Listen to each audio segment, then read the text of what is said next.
Welcome to India now news. This is Bindu. Details చూస్తే మన్యం వీరుడు అల్లూరి సీతారామరాజు జయంతి సందర్భంగా చిత్తూరు జిల్లా ఎంపీడీఓ కార్యాలయంలో అల్లూరి జయంతిని నిర్వహించారు. జిల్లా కలెక్టర్ సుమిత్ కుమార్ అల్లూరి చిత్రపటానికి పూలమాలలు వేసి నివాళులర్పించారు.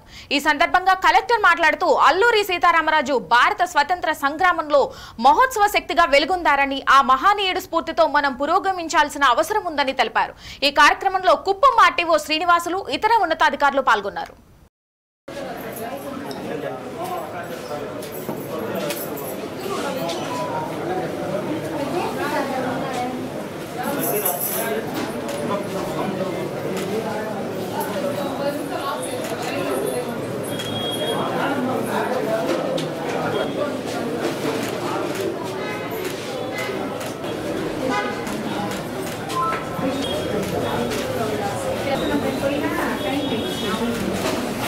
విప్లవ వీరుడు అల్లూరి సీతారామరాజు జయంతి సందర్భంగా పెద్దాపురంలోని అల్లూరి విగ్రహానికి పూలమాలలు వేసి ఎమ్మెల్యే చినరాజప్ప నివాళులర్పించారు. ఈ సందర్భంగా అల్లూరి పోరాట ప్రతిమను గుర్తు చేశారు. ఈ కార్యక్రమంలో కాకినాడ జిల్లా జనసేన అధ్యక్షులు తుమ్మల రామస్వామి, మాజీ మున్సిపల్ చైర్మన్ రాజా సూరిబాబురాజు, నియోజకవర్గ టీడీపీ, జనసేన, బీజేపీ నాయకులు పాల్గొన్నారు.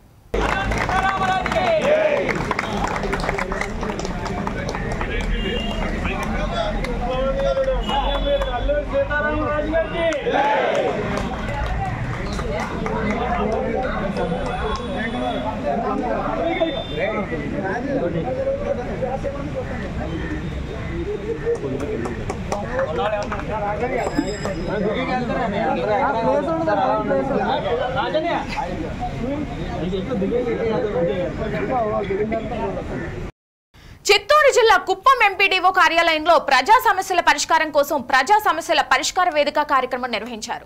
కార్యక్రమంలో భాగంగా వివిధ సమస్యలపై ప్రజల నుంచి వచ్చిన ఆర్జీలను జిల్లా కలెక్టర్ సుమిత్ కుమార్ స్వీకరించారు. ప్రజలను అందుతున్న ఆర్జీలను సంబంధిత శాఖలకు కేటాయిస్తూ సమస్యలను త్వరితగా పరిష్కరించాలని అధికారులను కలెక్టర్ ఆదేశించారు. ఈ కార్యక్రమంలో MLC Kancharla Srikanth, joint collector Srinivasulu, DWMA PDS Rajasekhar, ఆదివాసి శ్రీనివాసులు, వివిధ శాఖల సంబంధిత అధికారులు పాల్గొన్నారు. మీ వీఆర్ఓ వస్తారు, వీఆర్ఓ వచ్చి అప్లికేషన్ తీసుకొని ఇవన్నీ పట్టా భూములుగా మారుస్తాం.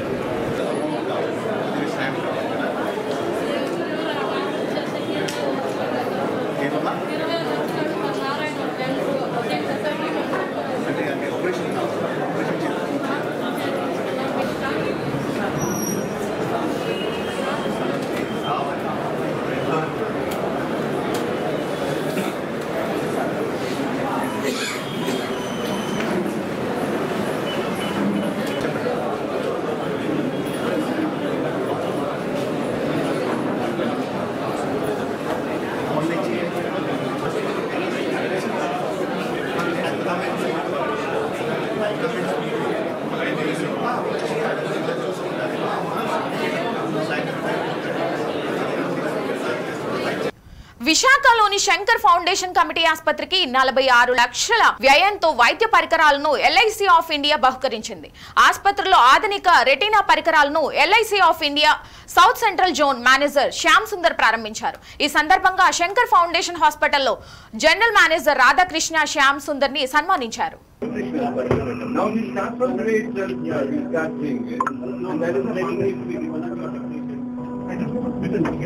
We do at least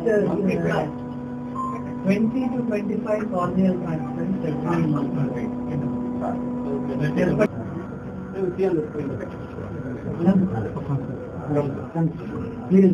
Shankar foundation హాస్పిటల్కి మేము 2 ఎక్విప్మెంట్స్ ఇవ్వడం జరిగింది. దీని ఖరీదు దాదాపుగా 45 లక్షలు. ఈ ఎక్విప్మెంట్ ద్వారా రెటీనా ఎగ్జామినేషన్ ఇంకా మెరుగుగా చేసుకొని మన పేషెంట్లకి మెరుగైన ట్రీట్మెంట్ ఇవ్వడానికి ఈ డాక్టర్లకి అనుకూలంగా ఉంటుంది. ఇలాంటి కార్యక్రమాలు గతంలో కూడా చాలా చేసాం ఎల్ఐసి తరఫున. Golden Jubilee foundation, golden Jubilee foundation అనేది ఎల్ఐసి 1956లో ఫామ్ అయింది. 50 సంవత్సరాలు పూర్తి చేసుకున్న సందర్భంలో జీజీఎఫ్ అనే ఫౌండేషన్ స్టార్ట్ చేయడం జరిగింది. 100 కోట్ల ఒక కార్పస్ ఫండ్తో చేసాము. దాని మీద వచ్చే వడ్డీతో ఇలాంటి సేవా కార్యక్రమాలు చేస్తూ ఉంటాము. ఇప్పటి వరకు ఎల్ఐసి ద్వారా 750 ప్రాజెక్టులు చేయగలిగాము. 150 కోట్ల వరకు మేము ఖర్చు పెట్టాం దీంట్లో. ఇలాంటి కార్యక్రమంలో ఈ ambulance, vans, class rooms, computers, medical equipments ఇలాంటివన్నీ మేము అందజేస్తూ ఉంటాము. పేద విద్యార్థులకు కానీ పేదవాళ్ళకి కానీ క్యాన్సర్ ట్రీట్మెంట్ కూడా ఇలాంటి కార్యక్రమం చేస్తూ ఉంటాము. మేడ్చల్ జిల్లా పేట్ బషీరాబాద్ పోలీస్ స్టేషన్ పరిధిలో నకిలీ మందుల తయారీ కేంద్రంపై మేడ్చల్ ఎస్ఓటి డ్రగ్ కంట్రోలర్ పేట్ బషీరాబాద్ పోలీసులు దాడులు నిర్వహించారు. 50 లక్షల విలువ చేసే నకిలీ మందులను సీజ్ చేశారు. నకిలీ మందుల తయారీ కేంద్రాన్ని నిర్వహిస్తున్న గోపాల్ రామకృష్ణ అనే 2 నిందితులను అరెస్ట్ చేశారు.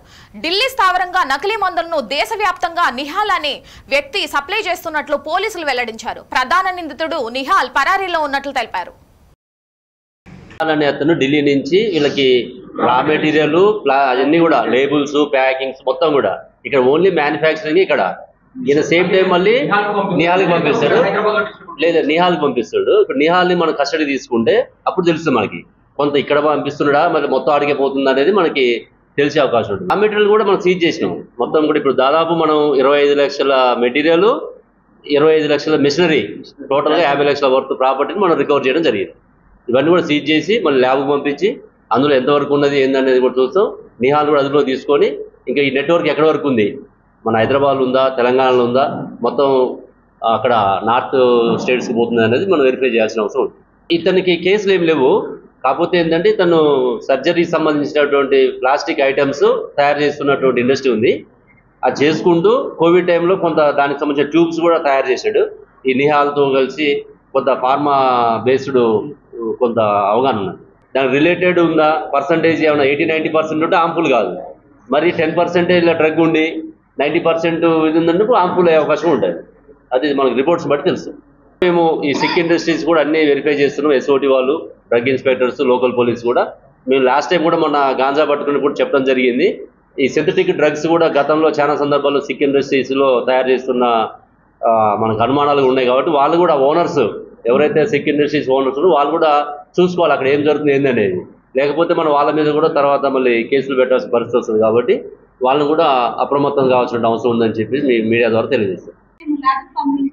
రిపోర్ట్ వచ్చిన తర్వాత మాకు అది కరెక్ట్ గా ఉందా, ప్రాసెస్ ఉందా, ఫెయిల్ అవుతుందా అనేది రిపోర్టు ఒక 2-3 రోజులు తెలుసు. నీట్ పరీక్షలో జరిగిన అక్రమాలపై దేశవ్యాప్తంగా వామపక్ష విద్యార్థి సంఘాల ఆధ్వర్యంలో నిర్వహించిన బంద్ విజయవంతమైంది. బంద్ కార్యక్రమంలో భాగంగా నిర్మల్ జిల్లా కేంద్రంలోని ప్రభుత్వ జూనియర్ కళాశాలలో తరగతులను బహిష్కరించి కళాశాల బయట విద్యార్థి సంఘ నాయకులు నిరసన తెలిపారు. నీట్ పరీక్షల్లో అక్రమాలు జరిగి 1 నెల రోజులు గడిచిన ప్రధానమంత్రి మోదీ కేంద్ర మంత్రుల నుండి కనీస స్పందన లేకపోవడం కేంద్ర ప్రభుత్వ నిర్లక్ష్యానికి ఉదాహరణ అని తెలిపారు.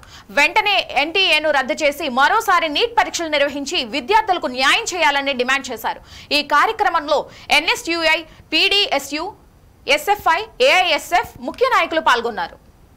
గతంలో జరిగినటువంటి నీట్ పరీక్షను రద్దు చేసి అలాగే ఎన్టీఏ అనే సంస్థను పూర్తిగా దాన్ని రద్దు చేసి మళ్ళీ నీట్ పరీక్షలు విద్యార్థులకు న్యాయం జరిగే విధంగా మళ్ళీ నీట్ పరీక్షలు నిర్వహించాలని, అట్లనే భవిష్యత్తులో కూడా ఇలాంటి లీకేజీలు జరగకుండా ఉండాలంటే ఆయా రాష్ట్రాలకు, ఇతర రాష్ట్రాలకు నీట్ పరీక్ష నిర్వహించే బాధ్యతను వాళ్ళకు అప్పగిస్తూ కేంద్ర ప్రభుత్వం దీని నుంచి ఈ పరీక్షల నుంచి బహిష్కరిస్తూ రాష్ట్రాలకు అప్పగించేసి ప్రభుత్వ పాఠశాలలు మూసివేస్తున్నారో ఆ పాఠశాలను మూసివేత ఆపివేసి ఖాళీగా ఉన్న ఉపాధ్యాయ పోస్టులను భర్తీ చేయాలని, అలాగే పెండింగ్లో ఉన్న స్కాలర్షిప్లను కూడా వెంటనే విడుదల చేయాలని చెప్పేసి ఈ సందర్భంగా ఈరోజు నిర్మల్ జిల్లా కేంద్రంలోని ప్రభుత్వ జూనియర్ కళాశాలలో తరగతులు బహిష్కరించి ఈ సందర్భంగా నిరసన తెలపడం జరిగింది. మేడ్చల్ మల్కాజ్గిరి జిల్లా జగద్గిరిగుట్టలో కురుమ సంఘం అధ్యక్షులు కౌడి నరసింహులు, కురుమ సెక్రటరీ దేవర మల్లేష్, కురుమ సంఘం సభ్యుల ఆధ్వర్యంలో దొడ్డి కొమరయ్య వర్ధంతి నిర్వహించారు. ఈ కార్యక్రమానికి ముఖ్య అతిథులుగా కుతుబ్లాపూర్ నియోజకవర్గం కురుమ సంఘ అధ్యక్షులు బాలకృష్ణ, కురుమ సెక్రటరీ కుంటి మల్లేష్, కురుమ నాయకులు పాల్గొన్నారు. ఈ సందర్భంగా కురుమ సంఘం నాయకులు దొడ్డి కొమరయ్య దొరల విముక్తి కోసం నిజాం కుసానికి వ్యతిరేకంగా కొట్లాడిన రోజులను గుర్తు చేసుకున్నారు. ప్రతి ఒక్కరూ దొడ్డి కొమరయ్య చూపిన బాటలు నడవాలని కోరారు. ఈరోజు మరి జయదిరిగుట్ట వాసులు మా కుర్మ సోదరులందరూ కలిసి మరి 78వ దొడ్డి కొమరయ్య వర్ధంతి మరి ఈరోజు జరుపుకోవడం జరుగుతుంది.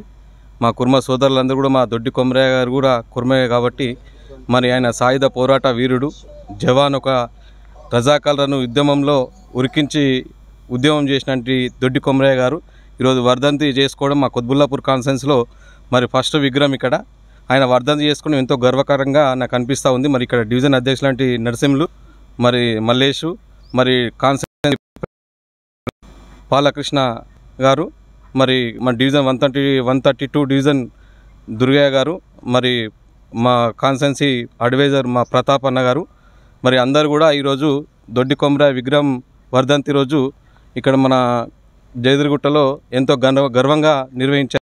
ఇవి బులెటిన్లోని అప్డేట్స్. మరిన్ని అప్డేట్స్ కోసం చూస్తూనే ఉండండి India now, reflection of truth.